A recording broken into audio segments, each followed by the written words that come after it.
for our work session on economic development. Thank you so much for being with us. I believe that Sarah has a quick overview, and then we will turn this into a broad conversation. Great.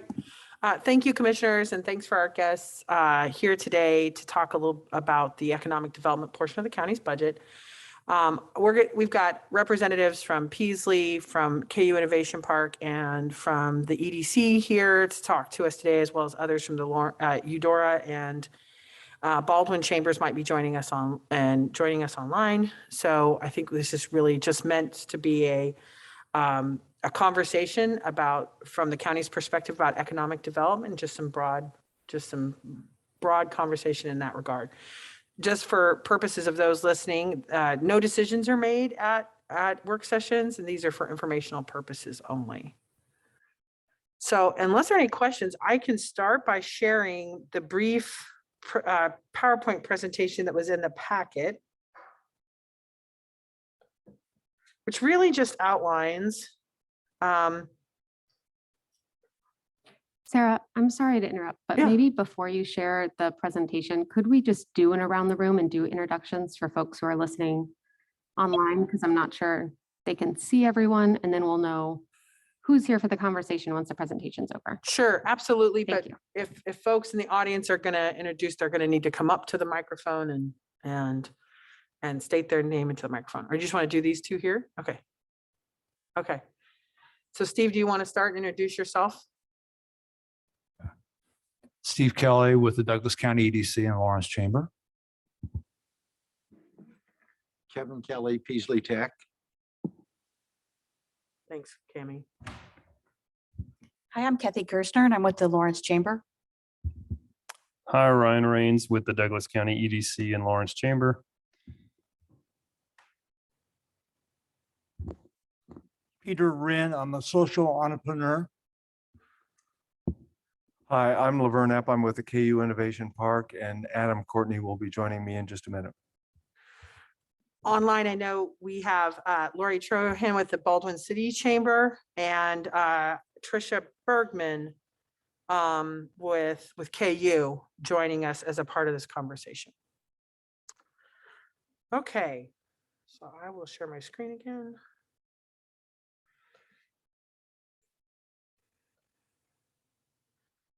Commissioners, Cammie Owens, our budget manager, put together just a brief overview of Douglas County's economic development funding. And, as we talk about in the budget process, our budget document is our strategic plan, and it outlines our priorities for the community in terms of spending and our areas of emphasis for providing services in the community.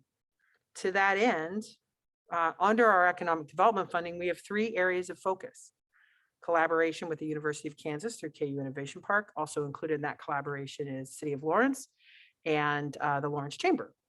Workforce development and job training with Peaslee Tech, and EDCs and small business development. So starting with BTBC, and that's how we still have everything referenced in our budget document. We need to get it all moved over to KU Innovation Park. There's operational support of $150,000 to support the general operations for the KU Innovation Park. Then there's also $25,000 in incentive funds that are used by KU Innovation Park for specific kind of one-time strategies to really help a particular business get located in our community, or to do something particular with KU Innovation Park or BTBC. Also, the county has participated in bond payments on the various buildings. Those are a time limited commitment, generally of around 10 years. When we pay those off, then those fall out of our budget. In 2022, we had a bond payment fall off. So the remaining bond payment is phase 3, which is just now under construction. And then for BTBC West, which is a bond payment on a building located at Bob Billings and Wakarusa, for a partnership that KU Innovation Park helps us manage with the City of Lawrence for the wet lab space in West Lawrence.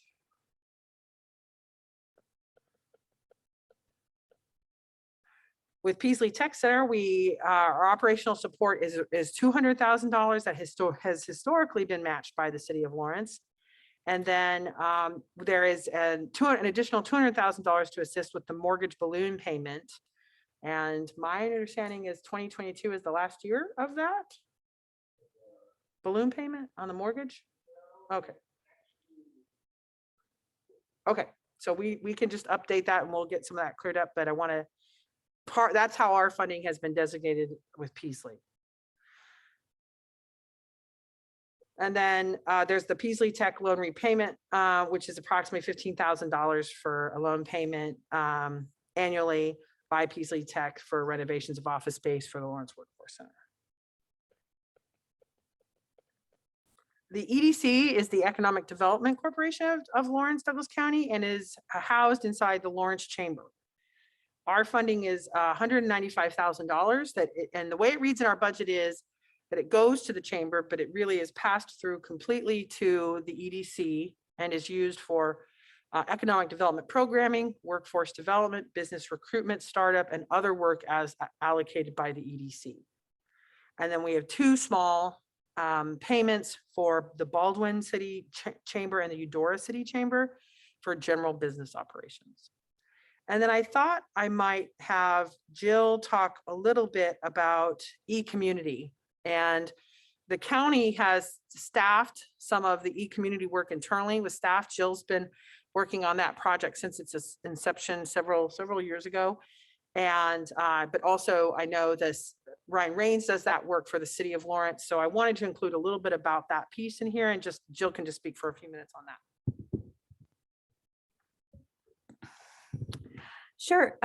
The items that are on the PowerPoint are kind of just the high level goals of e-community, which are established by Network Kansas, who's our statewide partner that supports the loan fund and the e-community framework. And then just giving you a sense of what our statistics have looked like since the inception of the program. So you can see it started in 2012 and up until 2021, you can see the amount of loans that have been dispersed, 29 right now, 9 of which have been paid off in full. And we've just had 5 new loans just in 2021 alone. They're dispersed throughout the county. I would say we have a notable amount of them in Baldwin City, and that is largely because we have one of our biggest champions of the community program and that's in Mid-America Bank. Our e-community program would not function if it weren't for Mid-America Bank and being the pivotal private lender in this project. There's a lot of risk that's involved in these loans. I shouldn't say there's a lot, there is risk, but I wouldn't say it's a lot. I'm not the one to say that. But we don't see a lot of lenders that are stepping up to support potential loans that are matching with the e-community program, because you do have to have matching private loan to go along with it, along with a down payment, capital assets that you can bring to the table as well on a personal basis. But I always like to mention Mid-America Bank because they're a pivotal partner here in the work that we're able to accomplish with the e-community program. You can see the total number of loans funded and our average loan rate, and this is just for Douglas counties. Ryan is the administrator of the Lawrence Metro program. So the Douglas County program supports loans that occur in Douglas County outside of the city of Lawrence, and Lawrence Metro program is specific to particular demographic groups and census tracts that occur only in the city of Lawrence. There's similar programs in Kansas City, Kansas for their metro program, but then the e-community program exists all over the state of Kansas, but we're absolutely one of the more high performing e-communities in the state of Kansas. And in addition to leveraging the loan funds, we have access to different entrepreneurial training programs, but also really great programs like the Youth Entrepreneurship Challenge, where we get access to $3,500 in award funds that all we have to do is apply for each year, that we can award to student entrepreneurs that compete each year for the past 3 years on a winning business pitch. I know that we've just had great commitment from that program and the different partners the last 3 years that we've had it, and we're kicking off our 4th year of that program in December. And that really is kind of how we're seeding the future of entrepreneurial development in Douglas County in the future. I'm happy to answer any questions. And I don't know if anything stands out that Ryan wants to highlight. I think you have to go to the mic up there on these. Yeah, I would just say that one of the things that we've identified is that there's a severe underrepresentation in terms of entrepreneurs in our community that are that identify as a woman, that the state would list as a woman, or that are persons of color from our diverse community. And so one of the things that Jill and I have been working on is how do we increase and encourage and promote more opportunities for students to think about entrepreneurship. And so in partnership with Network Kansas, and in hope of leveraging this YEC program, we've been working with the Boys and Girls Club to create an entrepreneurship curriculum with them as well, to try to open up another access point to more students engaging. And this is also where the revolving loan fund that we're building comes into play, because we recognize that statistically, the study from the Brookings Institute says that they use the wording, women and minorities have access capital at a lower rate than white males. And when they do access the capital, they get less money at a higher interest rate. And so we recognize that while gap funding is helpful and can reduce a risk for a bank or a credit union, thus making it more likely that they're able to make the loan, a person still needs to go through those public funding sources. So to remove a barrier for that, we are creating a revolving loan fund to try to create more access. And so again, trying to figure out how do we build a better on-ramp to people becoming business owners, hopefully building wealth and being able to have something that they can pass on to their families as well. And also establish collateral that then they can use to become or maybe bankable in the future, and things like that. Network Kansas has been a phenomenal partner for us. Yeah, and Ryan and I have tried to work very collaboratively together, and how we align the work of eCommunity with other plans like the community health plan, the anti-poverty community health plan, and how we're expanding entrepreneurship in an equitable manner. When Ryan first started his position, these are the conversation that we started having over a year ago. And we're still working towards how do we operationalize it, the revolving loan fund for sure, but looking at how we can use some of those American Rescue Plan dollars and how we can align it with the community health plan are top of mind to us moving forward. And the last thing I'll say that it doesn't get counted that often, but I bring it up in our e-community conversations is the county's support of my position, being the e-community coordinator. Like it's a contribution on behalf of the county that I think needs to be, I'm not tooting my own horn, but let you allow me to spend some of my time as the e-community coordinator and facilitating these efforts and the loan funds and getting all the things that we have to do to be a good high performing e-community. It does take support from the county in supporting my position, and the same holds true for the chamber and the time that they allow Ryan to commit to this program as well. So it does take effort, and the county and the chamber should be recognized for the contribution. So commissioners, that's all I have in terms of a broad overview of our current economic development spending. I don't know if you have no questions from the PowerPoint, I'll bring it down so we can see each other's faces. But does anyone have any specific questions on the PowerPoint?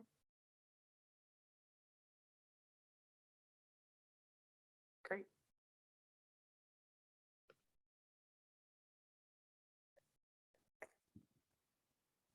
This is Commissioner Portillo.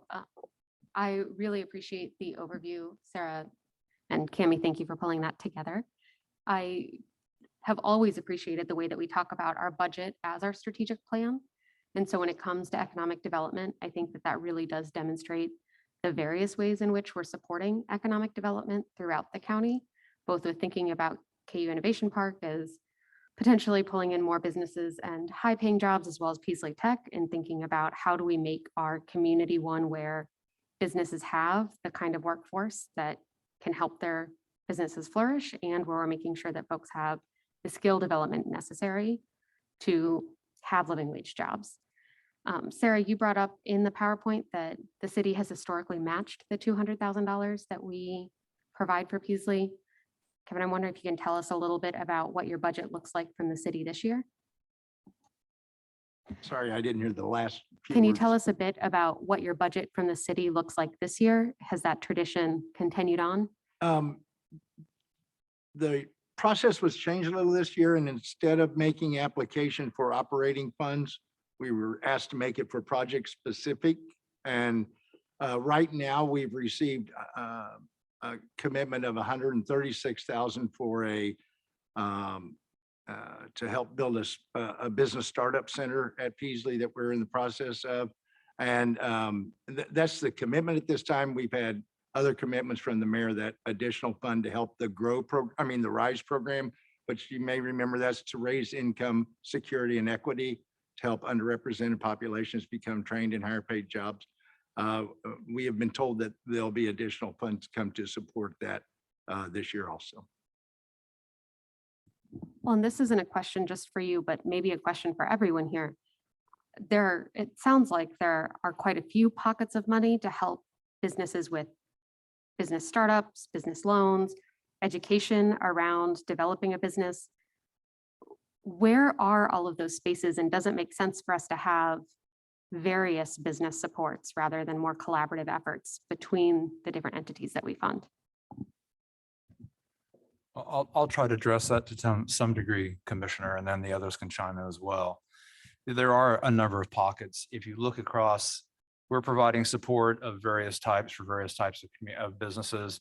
The SBDC, the KU SBDC, is an important player in this space, and they receive funding from the university to some degree. And then there's also some of the money that comes to us from both the city and the county is passed through to the SBDC operation for them to support the work they do with entrepreneurs and small businesses, which I think is very important. And actually, if we had requested in both the city and the county budget a little additional funds for the SBDC, again, as a pass-through to help support, because of the load that they have undergone. Their activity has increased substantially, particularly during COVID, and post-COVID has not seen any relapse in that. So we were hoping to get a little additional funding from them, but that is a resource. Certainly we collaborate with Kevin and with Adam on a number of things. So while there are different pots, if you will, I think we all have a little bit different lane that we're working in. And there is some crossover. Where there's crossover, we try to collaborate. But we have a little bit, like we work on business recruitment of a type that's very different than what the BTBC/KUIP is working on. We also do a lot of work with existing companies, probably beyond what you would consider to be startup and small companies. Like, when Berry Global or one of the other existing companies is looking at a potential expansion, we work very closely with them to try and access resources from the state and the federal level to help assist with that. So there are a number of different pots, and that there's no question you're correct in that. But I think that we do a pretty good job of working on particular aspects of it, and then collaborating wherever we can to help assist in any way we can with, KUIP or with Kevin and the work that they're doing at Peasley and we do that on a regular basis. And I'm sorry, just to clarify, are you saying KUIP as in KU's intellectual property or KU Innovation Campus? KU Innovation Park. Okay. Sorry. Okay. Yeah, I've already fell into that acronym. I just throw it around. So I apologize for that. Yeah, and I'll just piggyback on that. We are trying to collaborate. One of the things we're trying to do is establish what the network looks like here in the community for resources. And so, like Steve said, the SBDC may get a company that comes in, and if they're dealing in tech or innovation that we are familiar with, or proof of concept type work, then they will refer them over to us. Or if we get companies that maybe better fit with what they're doing, then we'll make that referral back. And we'll work with our community partners to, fill in any gaps that we see and our ability to help companies with what they can do as well.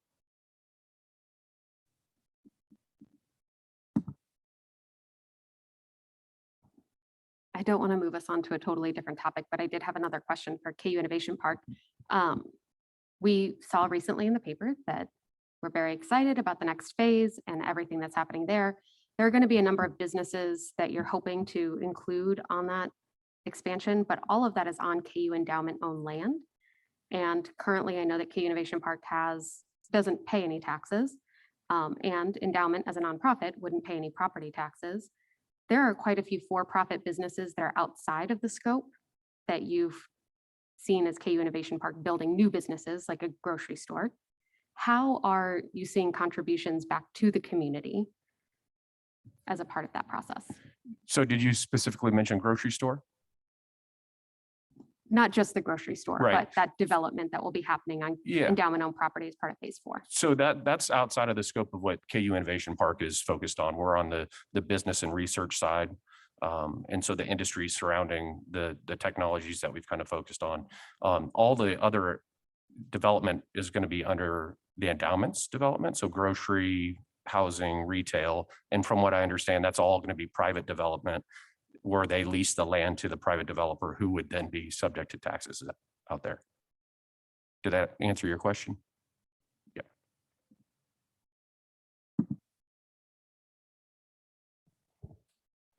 So Adam, this question is for you.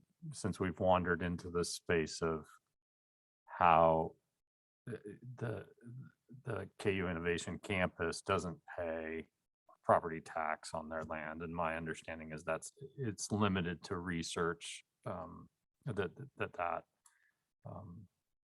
allows you not to pay taxes on that. What do you have a sense of what the return of investment is? You know, when we look at the slides, when we're getting this much from the county and the city, what we'd like to see is that investment is truly as an investment and then it's paying off on the other side, right? Can you give us a sense of how we can quantify that? You know, if we're investing $100,000, are we getting $120,000 in return? And how do you look at that to make sure that the investment that the county is making in KU Innovation Park is paying off? Yeah, I mean, as far as our metrics, we track the number of companies, which we know exactly how many companies we have, the number of jobs they create, and then we know pretty close how much each of those jobs pays. And so those are the metrics that we report, mostly because we can identify those and quantify those accurately. And then in terms of what's the return, you know, we don't do a whole lot of modeling to say, here's the indirect return. Here's the tax return in terms of property taxes that the employees pay when they live here. We haven't done that just because it gets a little bit squishy. I mean, there's a lot of models out there. And so which one's accurate? And so we try to be real accurate with our metrics, which is the companies, the jobs, and the payroll they create. We can certainly do a little more forecasting, maybe work with the university on some of the data analytics that they do over there to come up with a better return in terms of taxes to the community. But we've stuck generally with what we can see and know as reported metrics instead of trying to get into the modeling of what's the big return. You know, you can come up with some pretty big numbers in terms of, you know, forecasting or modeling that data that's not real specific. So we've tried to maintain specific metrics. Adam, last time you were here when we were talking about the budget, you were talking about those specific metrics that you keep and the number of companies. We asked you to tell us the number of companies that are started by women or people of color, and you were unable to disaggregate between women and people of color. Are you keeping better data now? Yeah, I mean, at the time it was 40%, and that was aggregate between the two. And there's some overlap. You know, there's some women that are minorities as well. And so I think it came out to 19% were women, and there was 23%. So it doesn't equal 40, but because there's overlap in those two categories.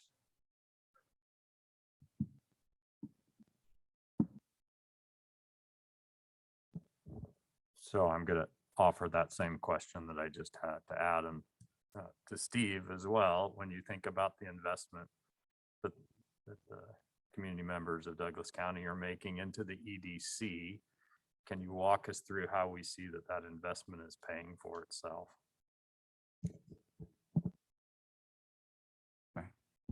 There we go.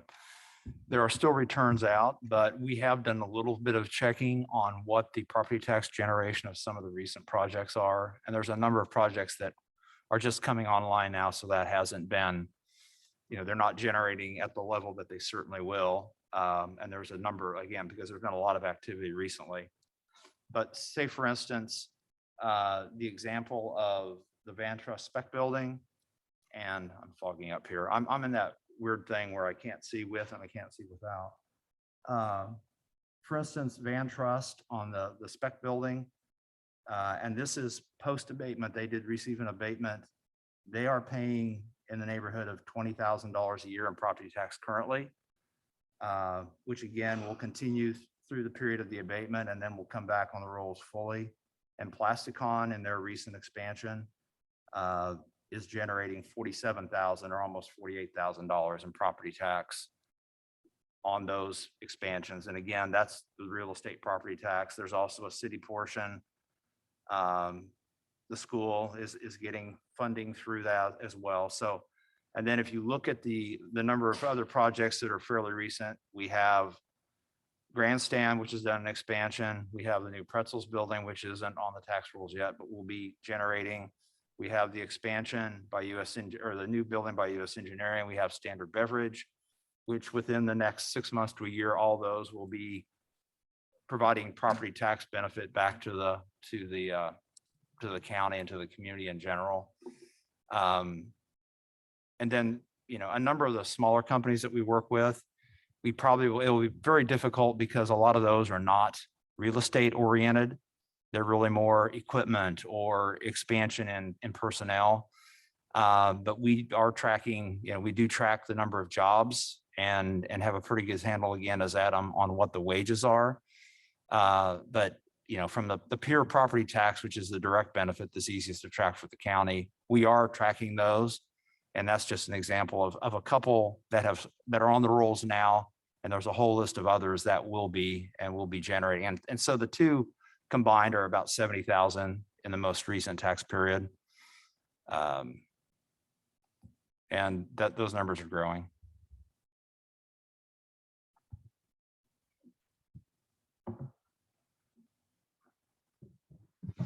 It's Commissioner Reed.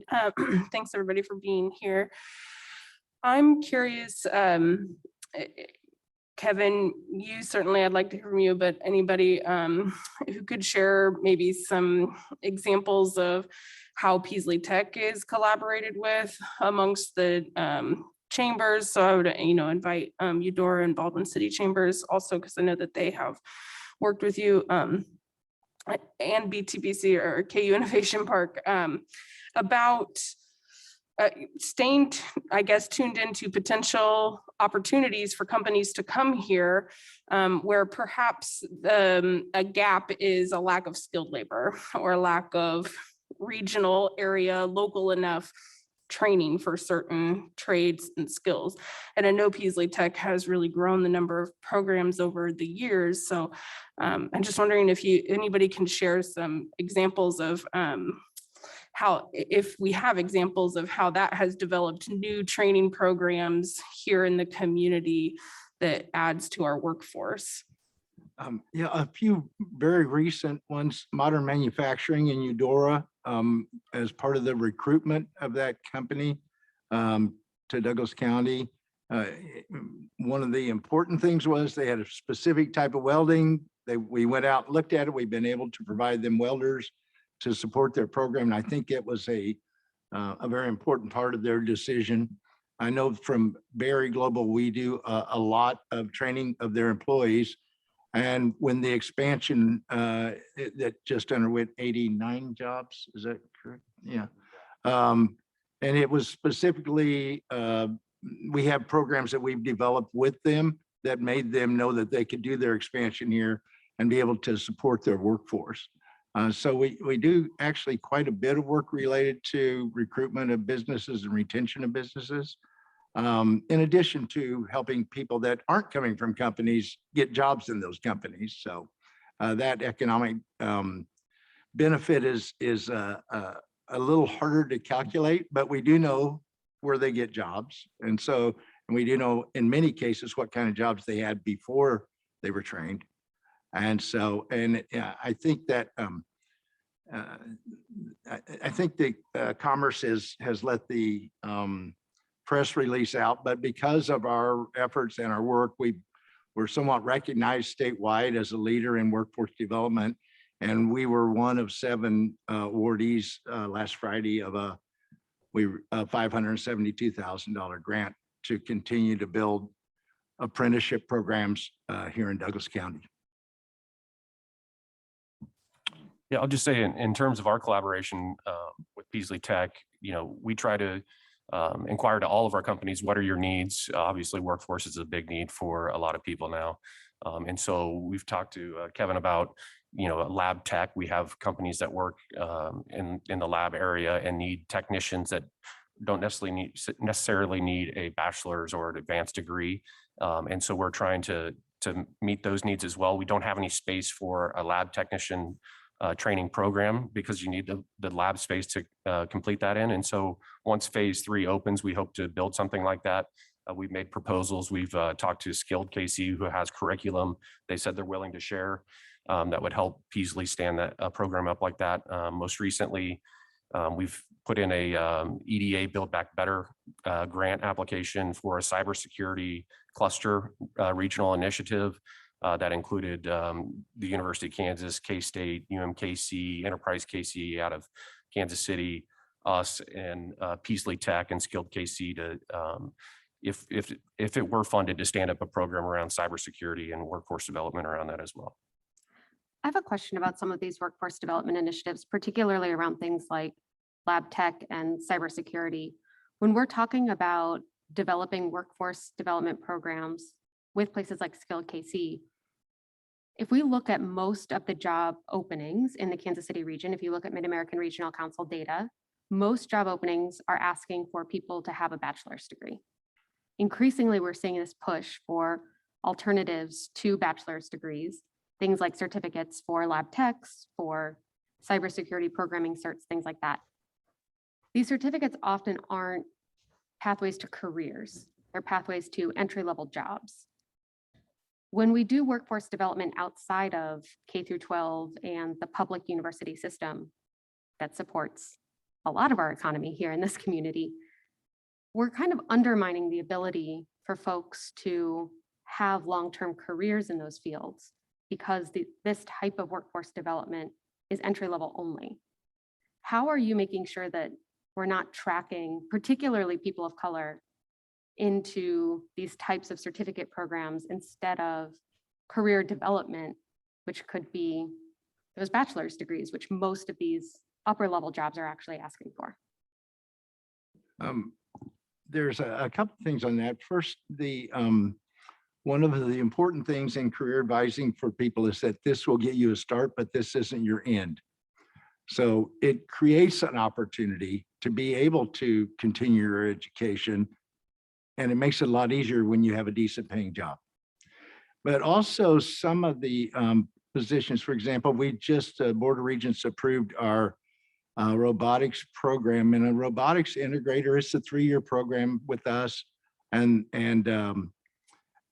those are very high paying jobs and careers with long-term. Same way with skilled trades, a person that becomes a plumber or electrician.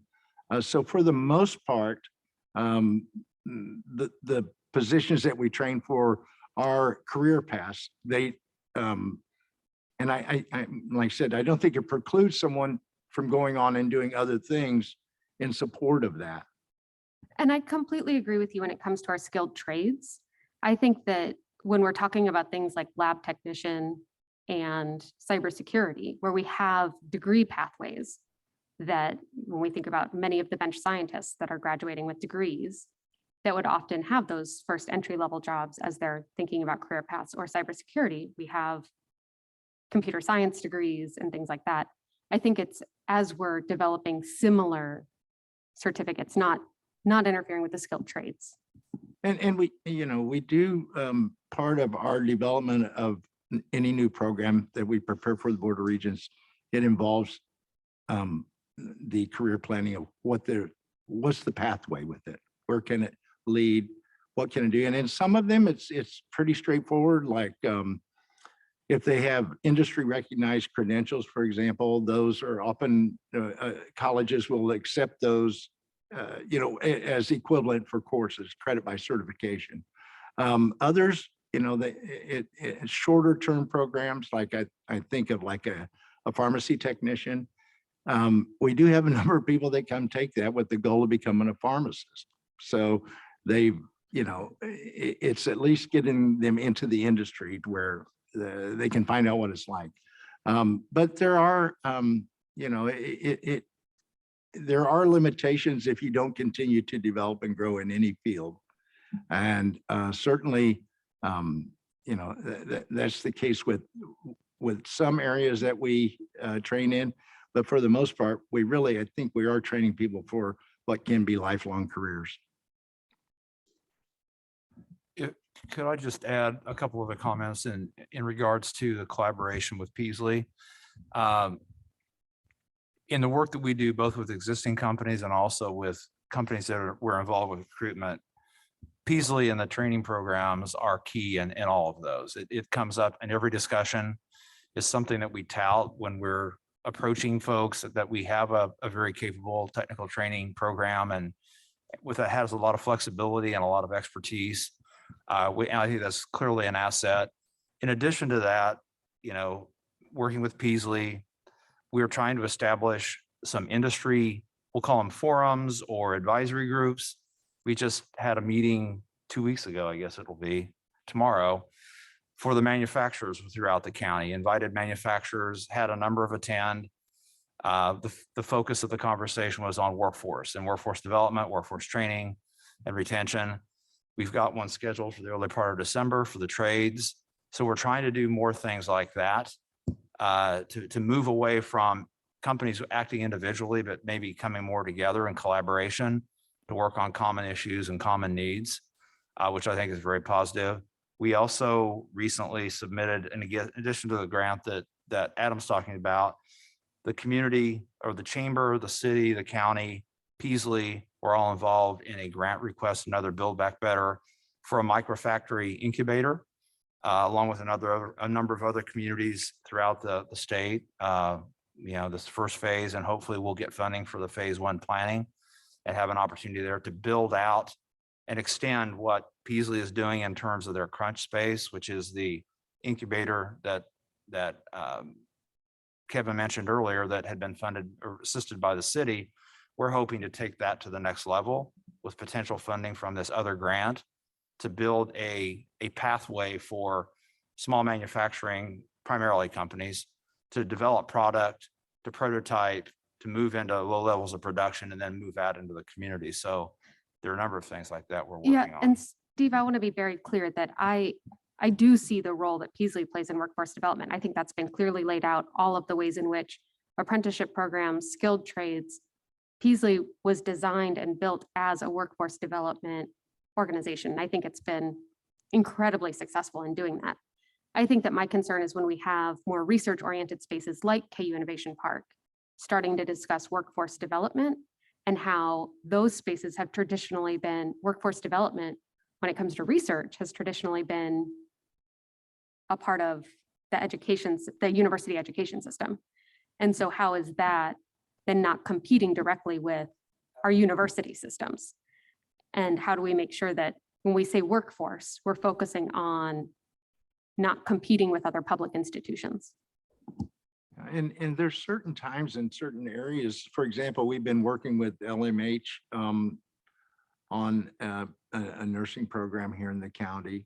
And, clear that wasn't something we were going to deliver, but we have been facilitating that movement and ended up with Johnson County Community College. In fact, tomorrow, we're meeting with all the long-term care providers about, the things that they can do to provide clinicals and lab to support so that we can take people that have been CNAs or in other areas for the hospital, because they want to do this with their employees to move them up. But in certain areas also, like the clinical assistants, for example, if you don't build that on a path where it's certified and be recognized and they can go to the next step to become med techs and on up through a career, it's a disservice to the people that are in it. And that's kind of been a large issue with many of the for-profit organizations. They put a lot of people through these programs with no credentials at the end. And so we're fortunate that with the support that we get, that we don't have to be that kind of organization. We can really be focused on where that person's going to go in their life.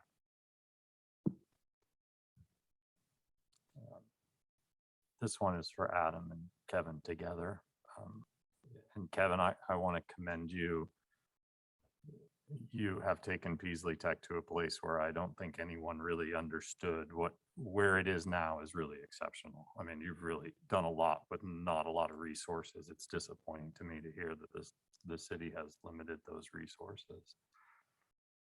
But I heard Adam mention lab tech, and I know we have a West campus that has labs in it. Is that correct? Right. And to what Commissioner Portillo is talking about, I know that you have tried at Peaslee Tech sometimes to work with those post-secondary partners, whether that's Flint Hills Tech, Neosho County Community College, to some degree Johnson County Community College. And sometimes their degree expectations can really be challenging to weave into a technical training program for those certificates.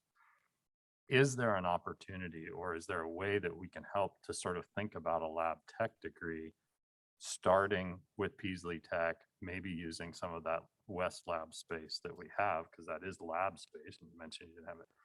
And is there a potential for us to leverage our partnership with KU to sort of open up these programs? I don't think we've ever had a program that's really articulated with the University of Kansas, which is the degree, you know, the bachelor's degree granting institution for Douglas County, according to the Kansas Board of Regents. It seems like we have partnerships in place here that maybe aren't leveraging the partnership that's in place. Is that making sense? Have we thought about that? Have we talked about that? I know when I originally wrote up some programs on this subject, it was actually a two-step process. It was a medical, it was a clinical assistant certificate that is then recognized for the medical technologist at Johnson County Community College, and then to the bachelor's degree program at KU Med for, so there is a path and vision for that person, because Johnson County, if they have if a person has a certification in a specific area for that aligns with that, they will accept that in, they will get credit for it. Many years ago, I worked on some of these programs, and the poor people were taking phlebotomy like 3 times. They were taking it in a program, then they're taking it again and taking it again. So I think the universities and the community colleges have gotten much better at figuring out how not to punish someone because they were, advancing themselves. And so this would be one. This is a good example of one. There's some others, like in the areas of veterinary assistant to technician, that we've already developed. So from vet assistant to veterinary technician to veterinarian, a career path for people that start, so that what they take is not just adding value to them, but it adds value to their process for advancement.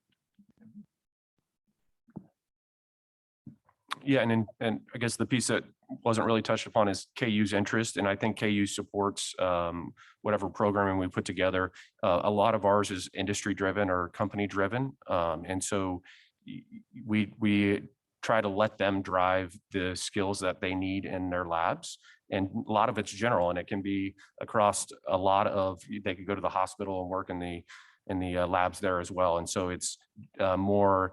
Do you understand lab protocols and how to work in a lab? And we talked about a lot of these, are they careers? And if you look at once they get into the company, most of that training is on the job training. It's not necessarily scientific background that they need. They have science leads that lead a lot of the science work, but it's people that understand protocols and can work in labs and understand containment and a lot of the other things that go around that. And so they don't need all that science background to move up. They just need the entry level to get in, understand the basics, and then there's opportunity to grow from there. Another one is CAD. So we have a company that they employ 10 people already, and they don't require degrees for any of that. They require CAD design skills. And then beyond that, they train everybody up until they can do the job. And those jobs pay $60,000+ a year and don't require, a bachelor's degree. And so those are career jobs, we feel like, and good paying jobs without having to get that bachelor's degree. May I jump in here for a moment from Baldwin City Chamber of Commerce? Please go ahead. Here in Baldwin City, we have a couple of very large manufacturers, I'm sure you all know, Rice Precision, McFarland Aviation. Both of those companies have a tremendous need for machinists. I reached out to Kevin at Peasley, who's extremely responsive, very quickly responsive, and met with Brian Rice at Rice Precision, and of course McFarland, we all know, but machinists that these particular manufacturers are willing to train once they come out of Peasley can make up to $30 to $40 an hour. And that's just like starting. So they make great salaries, they make great hourly, and there is a desperate need for them. And these manufacturers are quite happy to turn to Peasley for providing that. I didn't pay her.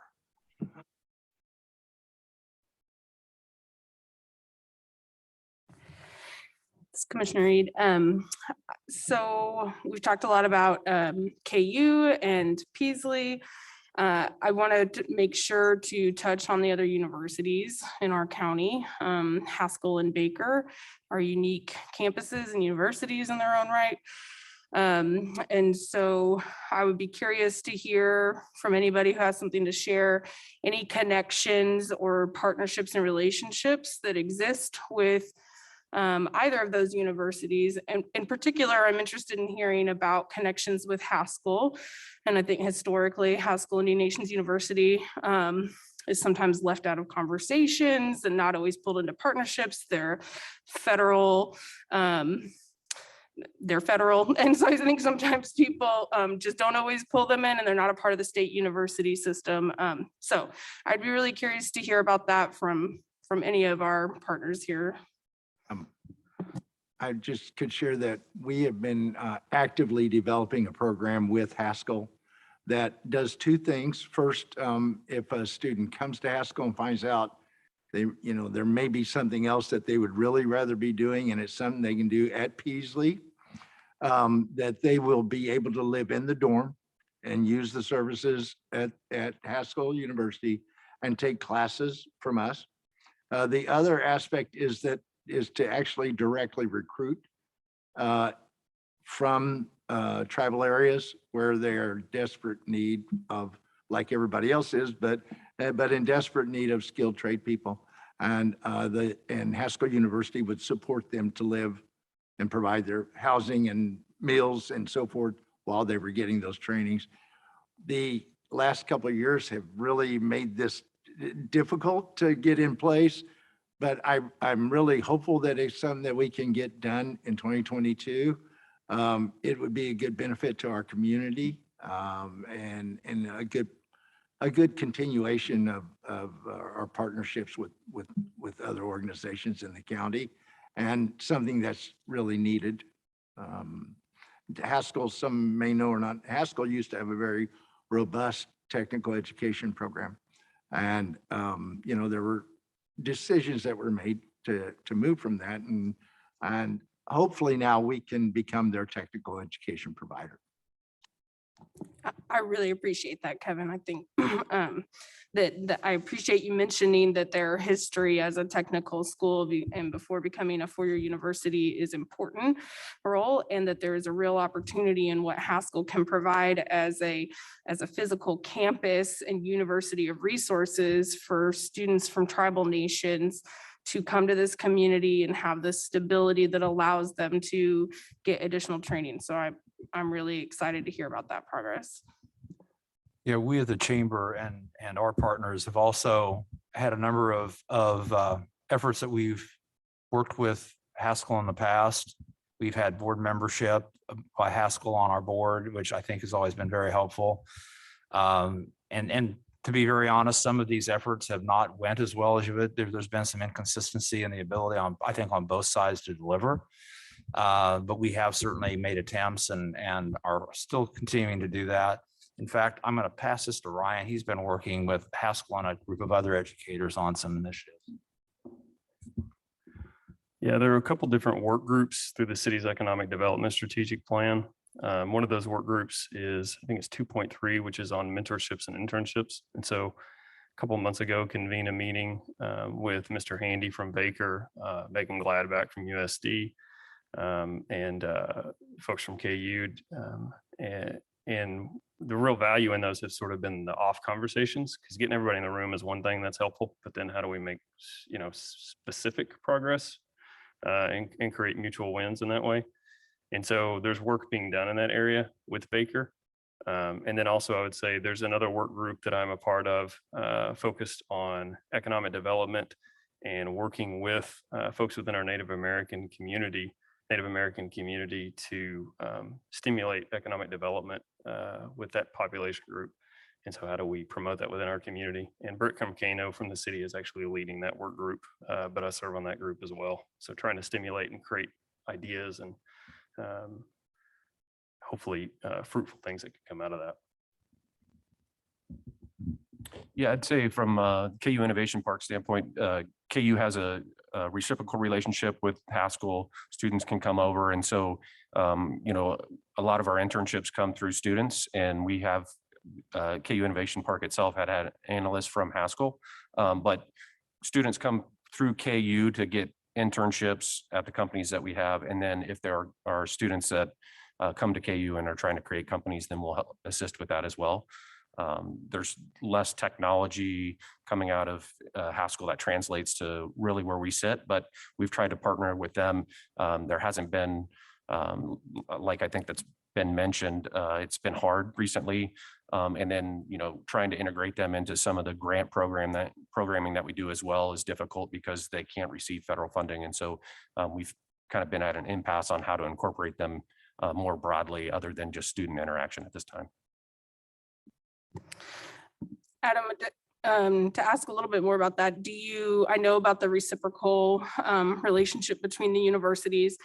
Does KU Innovation do any particular outreach or recruitment to students? Because I realize, to your point about there maybe not being any much focus on technical programs at the school or tech or bioscience based, in terms of building awareness about BTBC's work to support and incubate programs. I mean, is there active outreach, not just to Haskell, but to other universities?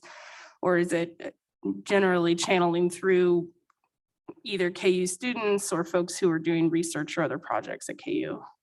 Outreach for us to get people to come in. We have a small group of analysts, and we put those out on a jobs board. Generally, KU will post those on their jobs board. We don't have access to a Haskell jobs board or a program that allows us to post things there, and we just post them generally publicly as well. And so outside of KU posting them on their jobs board, we just post our jobs out there for anybody to apply to. And so we're not actively pursuing specific students outside of posting the job. Lori, I wanted to give you an opportunity to speak to any relationships you might have with Baker in particular and Baldwin. Oh, you're muted, Lori. Yeah, since I began in this position, which just a couple of days ago marked the 6-month point, it has been a goal to really wrap our arms around Baker University and really blend the community and Baker as one. And so we have been working on that with diligence. Baker now has a new certificate program for entrepreneurs led by Narbeli Galindo, who is quite remarkable on her own. And she is heading that project. I've been very involved in that project, also with Dave Hill. And the finale of the project is going to be a Shark Tank type of finale is all I can think of the word to use. And so we'll be doing that together. We have people like Tom Holland, our senator, who has a business here in Baldwin, in fact, and he, I, and some others will be sitting on that Shark Tank panel so that Baldwin is heavily, the Baldwin businesses are heavily involved with the kinds of programs that Baker is now producing. We also are working closely with Baker on providing interns to businesses here in Baldwin who require them. In fact, we as a chamber have just now taken on an intern here from Baker, and she is extraordinary. I'm delighted to have her. And certainly in many of our events, for example, as you mentioned, Gary Handy is extremely active in the community now, you know, bringing in students to participate in community service and some of our events like the hometown Halloween. And there's just a mutual sharing. And we now have a spot on our chamber board specifically for at least one representative from Baker, so that there is a voice from the city, the chamber to Baker, so that we are integrating all of these pieces of the community together as one. So I think we are so far quite successful, and there's a lot of activity and mutual sharing, and I'm delighted by that.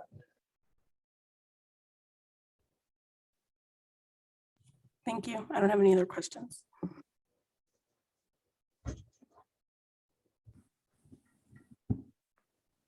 Well, thank you all for joining us this afternoon. We do really appreciate the time and the conversation and the work that you do in the community. Sarah, do we have anything else? I would just echo that, you know, this is a great opportunity for us off budget cycle to sit down and just have a more robust conversation about everything that's happening in terms of economic development in our community. And obviously there are other opportunities to continue that as we go through this process. So I just appreciate everyone coming in today and just really just sharing what's happening and helping us have a better sense of that full picture as we, you know, just continue with our work. So I don't think there's necessarily any outcomes that are needed from this particular work session or anything like that. And I just think it's been really helpful for everyone. So thank you. Thank you for the opportunity. Thank you all. And with that, we will recess until our business meeting at 5:30.